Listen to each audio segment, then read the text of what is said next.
প্রতীক প্রতীক কোনো ম্যাটার না। আমি যোগ্যতাকেই সবসময় জাস্টিফাই করব এবং যোগ্যতা অনুসারেই যোগ্য ব্যক্তিকে আমি নির্বাচিত করার চেষ্টা করব। আর বাদবাকি আসলে নির্বাচনে তো এ পর্যন্ত আ আমরা সেভাবে কোনো কিছু দেখতে পাই নাই।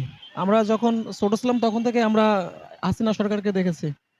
তো বর্তমান প্রেক্ষাপট আর অতীতের প্রেক্ষাপটটা কিন্তু সম্পূর্ণ ভিন্ন। সব মিলিয়ে আসলে দেখি সামনের পরিস্থিতিটা এখনো অজানা।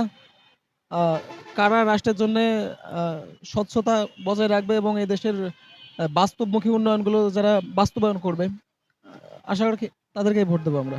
মানে যারা স্বচ্ছতা বজায় রাখবে এবং বাস্তবমুখী। হ্যাঁ, বাস্তবমুখী পরিবর্তন, বিশেষ করে বাস্তবমুখী পরিবর্তন। এই খাতা কলমে বা নামে পরিবর্তন বা আ লোককে শোনানো পরিবর্তন, এই পরিবর্তনে এখন এই বর্তমান তরুণ প্রজন্ম বিশ্বাসী নয়।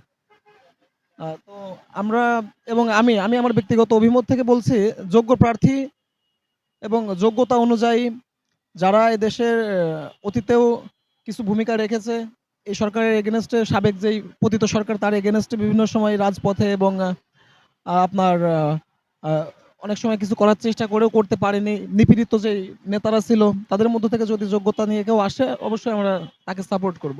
তবে আমার মনে হয় সর্বসাকুল্যে এবারে আ নতুন একটু দেখতে চাচ্ছি আমরা। তার মানে আপনি দলের মার্কা দেখে নয়, যোগ্য লোক দেখে ভোট দিতে চান। জি। প্রতীক কোনো ম্যাটার না। আমি যোগ্যতাকেই সবসময় জাস্টিফাই করব এবং যোগ্যতা অনুসারেই যোগ্য ব্যক্তিকে আমি নির্বাচিত করার চেষ্টা করব। আর বাদবাকি আল্লাহর হাতে।